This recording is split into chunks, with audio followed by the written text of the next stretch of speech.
on Lake Charles. Looks like they do still have power. Yeah, that's gonna change. We're gonna lose power. We're gonna lose this camera here very shortly as power is cut over into southwest Louisiana over towards Lake Charles. Okay. It's unfortunate that we cannot see this during the day. This would be some, I don't say awesome, but just very educational information about how serious storm surge is. And it could certainly be used to help people in the future and warn people in the future. It's just, we're not going to get it tonight, unfortunately.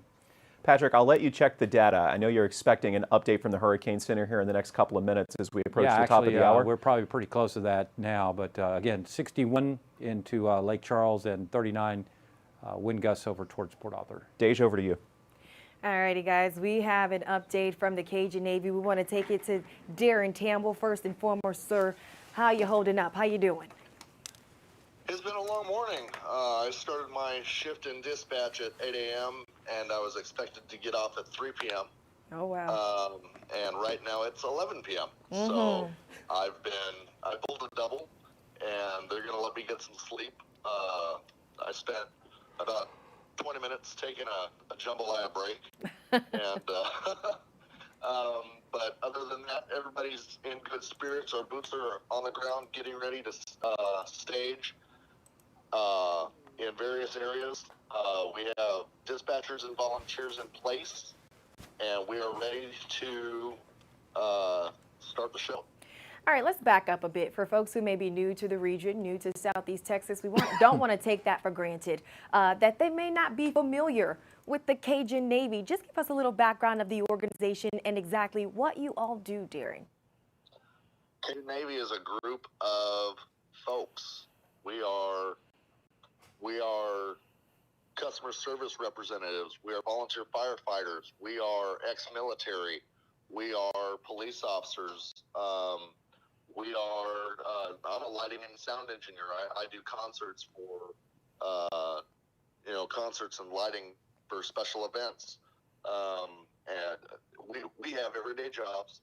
We are everyday people, but we also have high water vehicles and boats and rescue equipment and the knowledge, the know-how, first aid experience, mental health experience. We are a collective of volunteers, ready, willing, and able to assist anybody in need at any time. You know, normally you guys will stage at Gator Country. We just heard a bit from Sarge how he's securing some Southeast Texas treasures, Big Al, over there at Gator Country. But you guys were saying water rescues are more of your specialty. Are you trained with what you may see with the wind damage and what folks may in that particular instance? Folks that have been through Hurricane Harvey, Hurricane Rita, Hurricane Ike, Hurricane Katrina, we've seen some extensive wind damage with those storms. But I want everybody to kind of take a collective here and really understand that Hurricane Laura is twice the size in length that hurricanes. So where Rita came in, this is twice the size. And it's going to reach it's going to touch a lot of communities, and it's going to cause a lot of devastation in a lot of area. And what does the preparation process look like for you all? I know you come from all different backgrounds, all walks of life. Once you gather together and you have that meeting and you say, hey, this is where we're needed, this is where we have to pretty much lay surfaces. What does the preparation look like from A to Z? What do you need? Who do you dispatch? How do you make those decisions? Cajun Navy, we are just citizens. There are several branches of Cajun Navy, and I'm with a specific branch myself. I'm with Cajun Navy Disaster Response. That's the branch that I serve with. But there's Cajun Navy Relief, CajunNavy.org. There's so many different branches and groups that serve specific communities, all the way from Florida up into Texas. I mean, it's amazing the things that people are, capable of when it really comes time to help somebody. just how willing people are to get together and say, okay, folks, let's go. And this is going to be catastrophic, unlike we've ever seen in response to storm surge. Right now we're at high velocity category 4 storm, and there's a very good potential that it could reach category 5 by the time it makes landfall. So I just want to put everybody into perspective that it's going to get bad. As we wrap here, Darren, for folks who may need your assistance, for folks who decided that it was best for them to stay behind, or even in the aftermath, once the mandatory evacuation orders are lifted and folks start to come home, how can people reach out to you all for help if they need it? I provided a link earlier in the day with Lauren, one of your other reporters. Yeah, and that's what we have there at the bottom of the screen there. Posted that. Correct. Or you guys have posted that on your page and given it to your viewers. What you need to do, if you need assistance, go call 911. 911 first. If you cannot get a hold of 911, and there's a good chance that you might not because phone lines are going to be down or they're backed up in their system, we need you guys to fill out that form online, and that way we can get it vetted through our system, and we can get our dispatchers to get it out to the boots on the ground, and we will get boots on the ground and boats in the water out to you as soon as possible. All righty, Darren, we really appreciate your time. We know you've been working overdrive, so we're going to let you get a little rest, and we'll continue to check in with you as this process continues to unfold over the next couple of days. Yes, ma'am. All right. You have a great night. Thank you very much. Lots of valuable information there. We know Cajun Navy, they're another piece of the puzzle. Whenever we have storms, they are never far behind when it comes to coming to help the community. People with huge hearts, yeah, who are always ready to step up in the worst of times. We've got a breaking storm tracker weather alert, and I want to bring Patrick in for this. I know he just tweeted it, and I was just seeing it cross the wires from the National Hurricane Center and the National Weather Service. An extremely rare extreme wind warning has been issued for southwest Louisiana and for a good part of our southeast Texas viewing area. Patrick, I guess you expect something like this with a Category 4 storm? Yeah, it's just basically you're going to have hurricane force winds. That's what that means, and it's going to be prolonged, and it's going to cause widespread power outages. Let me see if I even have that warning. Let me see if I can put it on there and indicate where it is. There it is. I do have it. Extreme wind warning now has been issued. All those areas in purple, and that's right where the worst of the weather is going to be because of the landfalling hurricane. So that's southeastern Hardin, southern Jasper, southern Newton, eastern Jefferson, Orange, southern Beauregard, Calcasieu, Cameron, western Vermilion, southwestern Acadia, southern sections of Jeff Davis until 1 a.m. Widespread damaging wind event due to this hurricane now occurring. And Patrick, earlier you talked about Hurricane Audrey back in 1957. I was just doing a little reading on this because we have a story we're going to share here in a second from a Port Arthur native, Bob Buckaloo, who works at our station up in Austin. Mm-hmm. Bob worked at KJAC in BC back in, as I think, the 70s in Port Arthur, and is with our same company working up at KView in Austin. And he put together a piece kind of putting it into perspective for us. Hurricane Audrey killed 416 people back in 1957 with a very similar landfall as we're seeing tonight with Laura. Let's go to Bob's piece. Hurricane Laura has been on a path to strike near the Texas-Louisiana border, almost the identical landfall of one of the deadliest hurricanes in U.S. history 63 years ago. Hurricane Audrey devastated Cameron Parish, Louisiana in June 1957. In that era, before weather satellites, it was harder to predict where a hurricane would strike and the timing of a storm's arrival.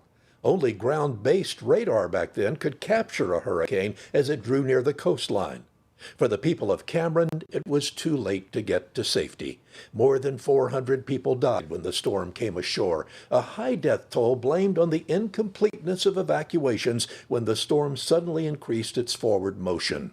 Weather historians also blame a lack of urgency in the warnings that were issued, and even blamed local politicians for editing weather bulletins before they were broadcast to minimize the severity of the approaching storm. So many lessons learned from the tragedy of Hurricane Audrey. And with the advances in forecast technology today, we now have days and sometimes weeks to follow the path of a hurricane and to make preparations before time runs out. A lot of our families remember that storm from 1957, Hurricane Audrey, and Bob Buckaloo with that perspective on the storm that hit decades ago, memories that remain for many of our loved ones. So let's look at what's happening tonight. Hurricane Laura very close to making landfall in far southwestern Louisiana, following a very similar path. Patrick's tracking it for us. The edge of the eye, roughly 21 miles from the coastline. He's still thinking roughly an hour or so until landfall tonight. An extremely powerful Category 4 hurricane, winds of 150 miles an hour, the outer bands, now moving across Jefferson County right now. Getting lots of questions tonight. Patrick, I wanted to pose this to you. This was just sent to me. Getting lots of questions about how quickly the storm will pass and when people in the morning will be able to find out, yes, my neighborhood's fine and maybe I can come back. What's your assessment? Let's see. I'm going to go through something else here real quick. Maybe around noontime for the triangle. Earliest possible assessment. Lakes area may not come until after, maybe late day. Late day tomorrow? Late day because of tropical storm force winds. If you want to brave it or you're still out there trying to assess, it would be probably around noontime, earliest guess right now for the triangle, and more close towards late towards the late afternoon for the lakes area. We have a lot developing here. The storm comes closer and closer to the coast. Ajanique Garrison, my co-anchor, is with us as well and has been for so many hours, doing a great job tonight, updating us on what's happening and taking a really good pulse of people who've stayed, people who've evacuated. Dej, I know you have somebody, I believe, on the line right now. I do have Kelly on the line, and I'm going to ask her to wait just a couple of minutes because I do want to set the scene before we talk to her about what she's seeing, hearing out there. Starting with the National Weather Service issuing an extreme wind warning in effect for Beaumont, Lake Charles, Port Arthur until 1 a.m. We knew this was going to happen. The wind was going to be a big issue as this storm got closer and closer to our area. So if we scroll up a little higher, if we take the screen, thank you guys, you see the extreme wind warning and you see the areas that lit up in red, and that's a lot of southeast Texas if you start to head west. So guys, just keep that in mind. If you decided to stay, get inside because those winds are going to start whipping and it's going to be tough to be able to stay safe in those particular conditions. And we can co-sign that particular sentiment with a few of our reporters that are out in the field. Jordan James tweeted this, saying the wind is slowly starting to pick up across Hardin County as a result of the hurricane. He's there again with officials as they are hunkering down to ride out this storm. Once the conditions are clear, they'll be in place to assess the situation and give us the very latest information. Luis DeLeon is in Beaumont, and he also says the winds are starting to pick up just a bit. Here's some video.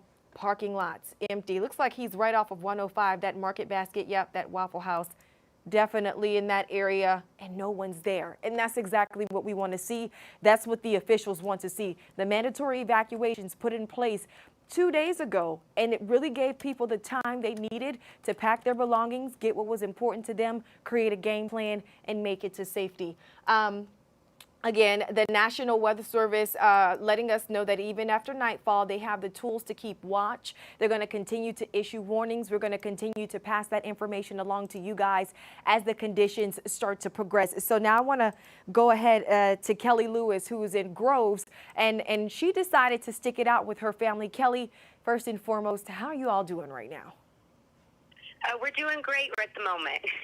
At the moment. So walk us through how you came to this decision. What made you decide it was best for your family as a whole to just stay put and ride it out? Well, my husband works for Motiva, so he's an essential worker. So, of course, being married, I'm going to stick it out with my husband. Absolutely. And there are so many families that are in the same position as you all, Kelly. We know how important industry is to Southeast Texas. It's the bread and butter for so many folks in our region. And that's their reality. As essential workers, sometimes you do have to stay behind, even when we do these warnings. And so, first and foremost, we want to thank your husband for being one of the folks who's able to help keep the wheels turning as it pertains to what's happening in East Texas. So once that decision was made that you were going to stick with him, what preparations did you guys make? Of course, we loaded up on food. We prepared our home. We made sure that our cars were prepared, our electricity generators. We made sure we had gas, just everything that anyone else would do. Absolutely. And where you are in your home, do you feel safe? Is there an interior where you guys have decided if things get bad, this is the designated spot, we're going to wait it out? Oh, absolutely. Okay, amazing. And then I always find this kind of interesting talking to different people. What supplies did you grab from the grocery store shelves? If we're going to be without power for a while, what are some of those essentials that you sure you guys had with you? Water, lots of water, lots of meat, grill, and then, of course, Bud Light.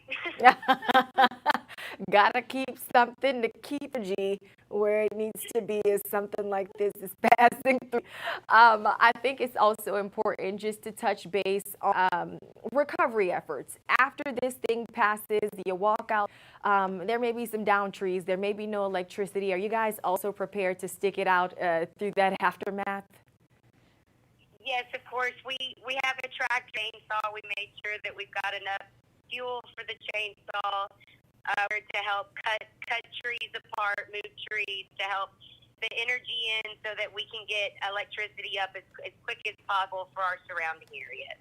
My last question for you, Kelly. I want you to talk to us through your senses. How are you feeling? What do you see? What do you hear? I'm feeling fine. There's lots of trees blowing. Definitely wind picking up. The rain, it's definitely raining a little bit. It's something I've never experienced before, that's for sure. Lots of leaves falling. Nothing crazy yet. Nothing too crazy yet. Well, it is still early, and so we're hoping that we can keep that same vibe going of nothing too crazy. But again, we are glad you all are prepared for whatever is to come. Kelly, we'll continue to check in with you as the conditions progress. Absolutely. Thank you. Thank you, and stay safe. Jordan. Dej, thank you so much. Live pictures coming in right now. This is a view as the rain and the wind intensify. In a moment, we're going to bring in Jaleesa Irizarry in just a second. We'll let you look at these pictures first. This is East Tex and 105, the parking lot of Education First Federal Credit Union. The rain is intensifying, Jaleesa, but at this point appears manageable. Yeah, we are starting to feel some gusts of rain or wind as well. Even when I stepped out here, I was inside for just a couple of minutes. When I stepped back out, got a couple of gusts. They're definitely a little bit stronger than they were in about 20 minutes ago. So things are kind of slowly starting to ramp up. Nothing crazy again just yet, but definitely just a little bit more so than about 20-25 minutes ago. We are seeing things get underway here. I want Alex to show you this bush over here, and it kind of just shows you the significance of the wind going on right now. It's been swaying like this steadily here for last half hour, 45 minutes or so. But again, we are seeing those small gusts become a little bit more significant, feel a little bit more powerful, I guess you could say in a sense. But again, nothing super crazy, just a little bit more significant. So we want you to be aware of that. Great thing about it is less and less cars on the road, guys. We've seen about 3 cars since I've been out here. So I guess maybe in a 15-minute span. That's good news because you really shouldn't be on the roads right now, even if it's just some slight rain here. You really should be indoors. But again, we know that wind is the conversation for this. And I actually just reached out to my friend Larry in Orange. I met Larry earlier today. And he has decided to stay in Orange County and ride this storm out. And I just texted him just to see how he was doing. And he said that the wind is picking up, but he still has power. But to quote him, he said the main event is not through just yet. So he knows that things will be picking up there. And of course, things are going to be picking up here slowly but surely here in Beaumont. So if you want to stay indoors and you want to stay safe here. You know, that's a good reminder for all of us, our loved ones. You've got to find a place to stay inside, move away from windows once the winds intensify. We just had a live phone interview with one of our 12 News viewers, Kelly, down in Groves, saying that she's starting to certainly feel the winds there in that particular part of Jefferson County. They do appear to be a little stronger than you have there in Beaumont. But I'm not sure if you heard, the National Weather Service has issued a rare, excessively high wind warning for Jefferson County and a large part of southeast Texas. Jaleesa? Okay, I did not hear that, but that makes sense because, again, like I said, even as I was stepping out here, you kind of start feeling those gusts that kind of just give you that slight little push, and that's when I went, oh, okay, yep, it's picking up now. We're starting to see some of those come through here, so I'm definitely going to keep an eye on it, and of course, stay safe as well. We have a nice shelter just a few feet away from this live shot, so we will keep safe and keep you guys posted. Thank you so much. Thank you. Again, that is Jaleesa Irizarry reporting from Beaumont 105 there and Cardinal Drive, or I should say East X Freeway at that part of 69. I want to get back to Chief Meteorologist Patrick Vaughn. Sir, we've seen you've got tornado warnings coming up on the radar. This is for a large part southwestern Louisiana. Any warnings for southeast Texas yet? Going through all the different scans right now. Tornado warning in effect for most of Cameron. Is your mic on, Patrick? No, it is not. His mic is off. Sorry. Apologies. There's your tornado warnings into mainly Cameron and southeastern Calcasieu. Okay. Well, I'll keep talking. Apologies, sir. We still can't hear you, but we'll get to you. There you are. So we see the red highlights where the tornado warnings are. Yeah, into Cameron, most of Cameron. I'm going to guess that your battery is dead. We've been doing this for 12 hours, and if you flip it back and on, let me step out and help you. We actually don't have anybody here to do that right now. So, so while they're helping Patrick get his batteries in order, can you guys come to the big board? I just want to reiterate what's going to happen once folks decide to start making their way back home. This is so important. These tools that are made available to us, Entergy. I want to walk you through how you can figure out whether or not you have power in your area, because I know that's what a lot of folks are going to use as a determining factor as to whether or not they want to come back to Texas or extend their stay where they may be. So you go to energy.com. Easy enough. Then you go to the right-hand corner. This is going to say view. Entergy operates in a few states. So you're just going to find Texas. We're at the very bottom of the list. Entergy Texas is what we're going to press. All right. This is what you'll see. You can type in your address here. So we're just using a generic Beaumont area code. We're going to go with 77110 will work for us. All right. Push that down. And then you see what happens here is the neighborhood comes up. You can manipulate this. You can scroll. You can, it's very interactive. Thank you, Patrick. You can scroll out. You can come in to the point where you can actually see your streets. Right now, these lines are green. That means all of these areas are still with light. But mark my words, it's going to turn red, and it's going to turn red pretty soon as we start to see the winds picking up. These will start to indicate that we have outages in our area. Once those outages start happening, if you subscribe to Entergy's alerts, they'll send you text messages. 1, when you have outages. 2, when the expected restoration will happen. We do want to set the expectation, although thousands of crews will converge on Southeast Texas and head over to Louisiana to help us with our power, it could be days, even weeks before we are all fully restored. So we do want to set that expectation, but this is just an interactive way for you to be able to check the current conditions where you are so that you can make decisions for you and your family as it pertains to whether or not you want to come home or you want to stay just a little longer in a safe space that's comfortable. Jordan, you ready? I'm here. My mic is on. We've got tornado warnings that continue for southwest Louisiana. Patrick has highlighted these on our storm tracker radar. Patrick, can we hear you? I don't know. Can you hear me? Blessings. Good evening, sir. Right. You saw the tornado warnings. Tornado watch continue until 8 a.m. And there's an extreme wind warning in effect until 1 a.m. For eastern sections, southeastern of southeast Texas, southeastern Hardin, eastern Jefferson, Orange, South Jasper, South Newton County, and of course Calcasieu and Cameron Parish in the southwest Louisiana. Hurricane warning in effect as we continue to see the storm inch its way closer to the coastline.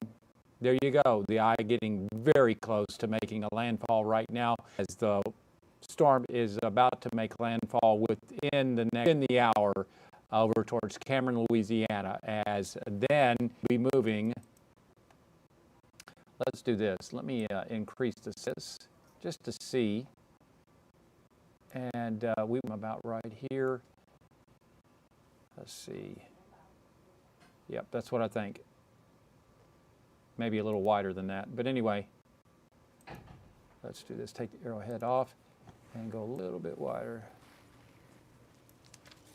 I want to see how wide. Yep, the center of circulation. So we can do this. And we're going to make it okay. And what I'm going to do is go from about now and go right down this. Do you again, Patrick? You've got to be kidding me. I'm gonna be really honest. I was talking with our control room. We are working off rechargeable batteries that have been going since since today.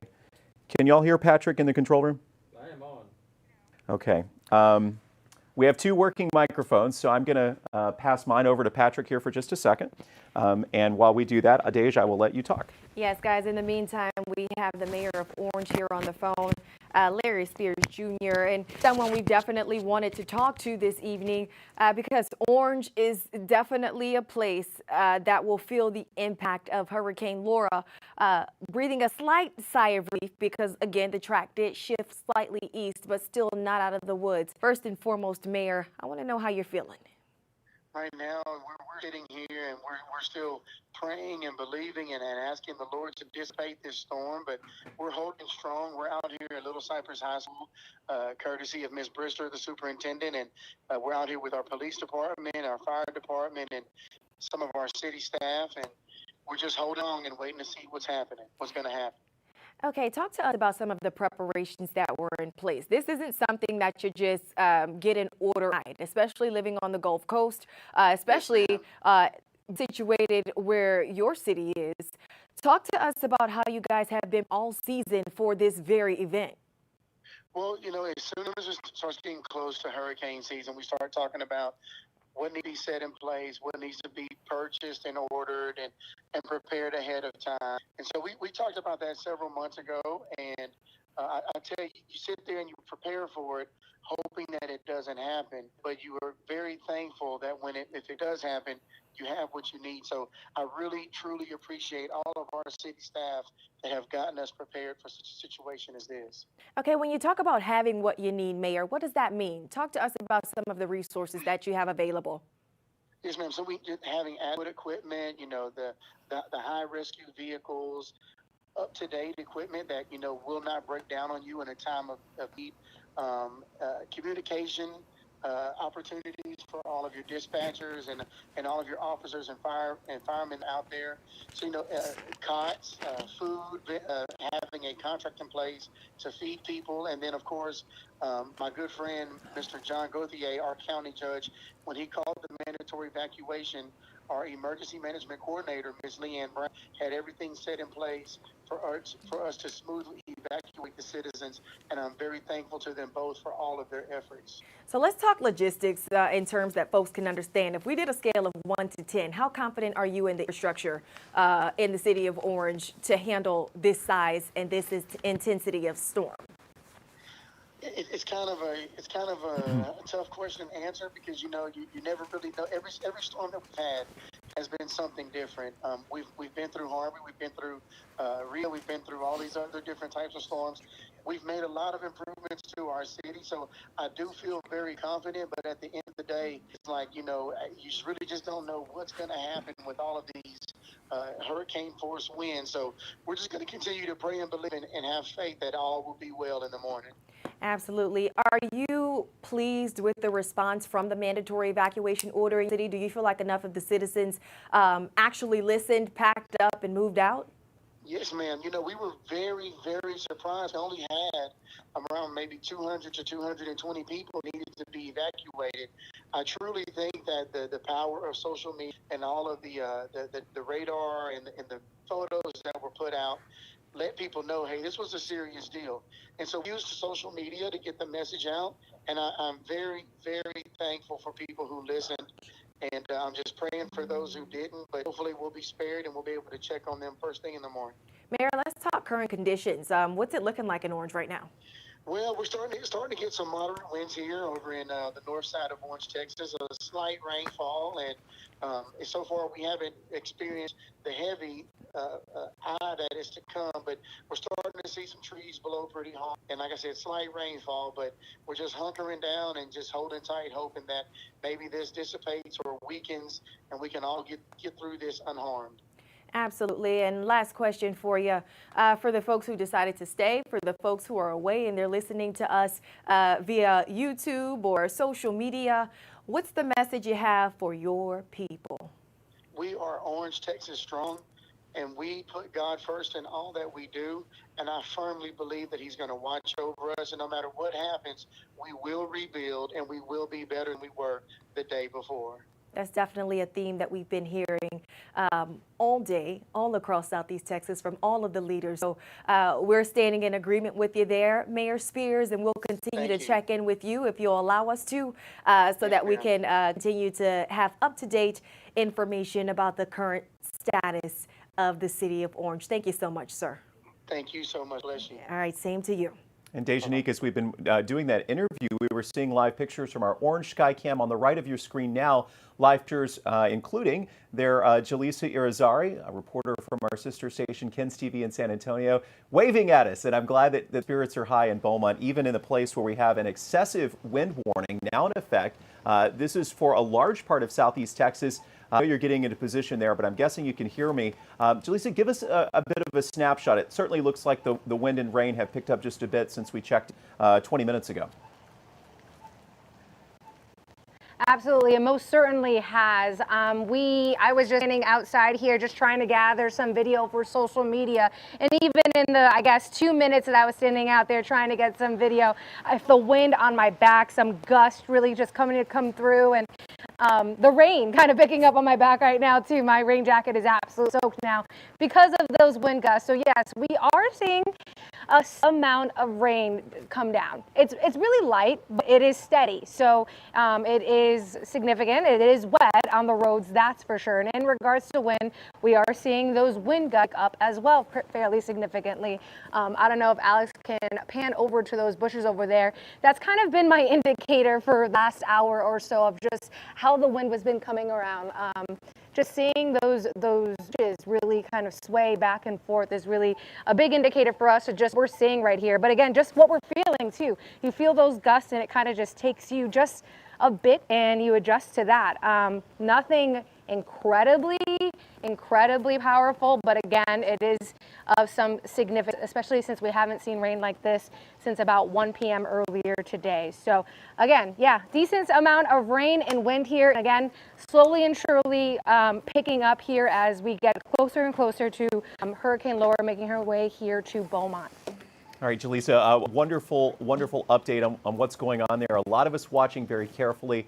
We see the lights still on across the street and certainly in the parking lot there at Education First Federal Credit Union. We'll be visiting with you throughout the next couple of hours. If you're joining us from around Central Texas, maybe in North Texas right now, we want to let you know, friends, we are going to be here for you. 12 News has a strong commitment to putting Southeast Texas first, and we are on the air. We've been on since 10 o'clock this morning, nonstop, trying to get you potential life-saving information. We know the storm surge is going to be particularly a dangerous threat for folks across the state line. in places like Lake Charles and Cameron Parish, and that is why the interstate is closed right now. Such a huge stretch of Interstate 10 closed from the state line. Getting some new information. We've got Marie right now in the Galveston County area. I'm not sure if she's on the island on Galveston Bay. Let's see what's happening there with Marie. In the dry hours before Hurricane Laura, you could hear the consistent hum of people heading west. From her worst. But put an ear toward Galveston and you'll hear those who stayed. That's right past the trailer on the right. Derek Trahan. Catch up. Hit plywood to bring to a home that needs it. I mean, I thought it's what you're supposed to do. Boarding up windows before storms isn't new. Man's way of getting it done is after Hurricane Harvey. During Harvey, Facebook was on the platform we had. Ready and rescue page for his county as a place for people to post what they know and any help they could be in desperate need of. When we made the page, we can go to one spot and everything will be. It led him to this house and so many others he can't remember. But he does know why he's doing this. For the people that are gone, like it happens, I would want somebody to do this for my wife, my kids, family. They'll do these right here. He'll learn if all this work held up in the morning. But on this night, with Laura ahead of us, it's that he tried. I stay here, I live, I have to be here, so why not take care of it? I'm Mauriceville. Marie, such a storyteller with that perspective, beautiful image there. And like they said, we certainly hope that most of that will be here when we wake up in the morning. It is 11:29. You live continuing coverage from the networks of 12 News, broadcasting on our 12 News over the air, online. We're also on YouTube right now. Our signal being all around the world, and we know so many of you are watching from locations far away from us, Southeast Texas. We appreciate your support, your prayers for the people, families, and for our homes, for our businesses. We are hoping that we do this, but we know it is a very dangerous night, especially across the state line. This is like Lake Charles, Louisiana.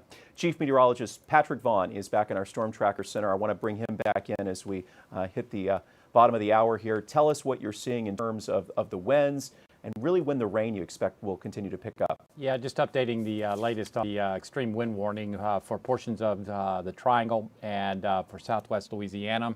It's until 1 p.m. This is a widespread wind event, obviously, with the landfalling hurricane.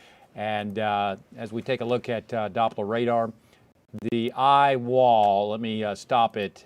We're probably seeing very close to hurricane force winds in Cameron, Louisiana, based on what I'm seeing right now. So that means it's only about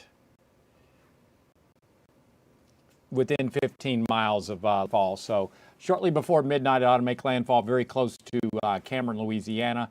Now, if you take a look at this and bear with me, go with a north-northwest wind or movement. Let's see. I'm going to put on an overlay here so that you can see what I'm talking about. Basically, if you take the eye wall, something like, and it's moving basically this direction, that's where the eye wall is going to go over Orange and probably close to Bridge City. Ooh. And parallel along this line. So Lake Charles will be in the eye wall. So will Hackberry, so will Cameron. The eye wall will go over DeQuincy, Louisiana, Vinton, Sulphur, Westlake, Moss Bluff, and then on off towards the north and towards Newton County. But this is the area that will see probably the most devastating wind effects, including back over to Orange, maybe around Deweyville, Mauriceville, maybe Port Arthur. I still think Beaumont could see some wind gusts to 80, 90, 100 miles an hour, and probably closer to 120, 130, maybe 140 in Orange as it continues to march off towards the north. So that's what we're looking at the width of the eye and its movement. It will certainly quickly weaken as it makes landfall probably within the next half hour to probably hour or so. But as you can see, it's about 34 miles wide as far as the eye will put this into motion. And rainfall rates obviously going to be more torrential, but you can see these bands. Oh yeah, you know, one thing that strikes me, and we hear you say it, that the western side of the storm is the best. Clean side. The clean side versus the dirty side. And, you know, part of it is just the size of the storm structure, right? I mean, on the eastern side, I mean, look, the rain, the outer bands just go from many, many miles into the central Louisiana coastline. Yeah. Again,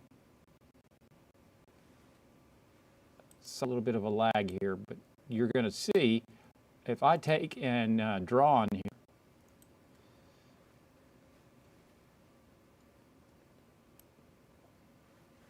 Oh, stop it.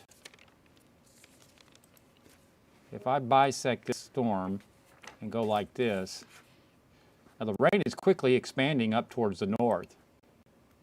But you can see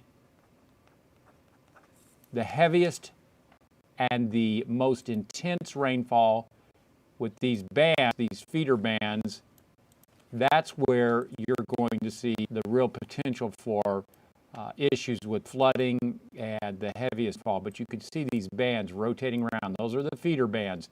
The training effect. If they were to sit over your area for, you know, like 5-6 hours like it did with Harvey, then you're going to have 2 feet of rainfall in a day. But this is not going to happen because it's going to continue to move. This storm is moving. No indications this will be certainly not 50 to 60, not 60 some odd inches of rainfall. This storm is more of a wind event and a storm surge producer. This side of the storm, let me this way, let's put on this side of the storm is the onshore or dirty side of the storm. This is where the biggest surge will be. Not to say that there's not going to be any storm surge into Orange County, but there's an offshore wind here. But let me also show you this, and we'll increase this. This wind is blowing the water, and it is piling up in through Vermilion Parish, and this is not as big as I want it. There you go. The wind is blowing this water in, okay, and it's going to cause flooding coming from the east, coming into Orange. Same thing here. The water is going to come into catastrophically flood Cameron Parish and into Calcasieu Parish, and the water is going to come in from the east because of this structure of the storm around the eye. You know, and Patrick, we count on you to put this in perspective, offer these explanations. And when we talk storm surge, to be able to think this part of it, I live here, or my loved ones in, you know, this part of Cameron or Calcasieu Parish, so it's coming this way, and then the next person, you know, we've got quite an interesting science behind what is just a monstrous storm. Dejanique is back with us right now, and I also want to check in with one of our crews. Yes, we want to check in Jordan James, who's in Coons, Jordan. Hi. Can you guys hear me? Can you hear me? Your mic may have died as well. Hello. Jordan James, while we adjust our mics here in the studios. Yes. Yes. Hey guys, I'm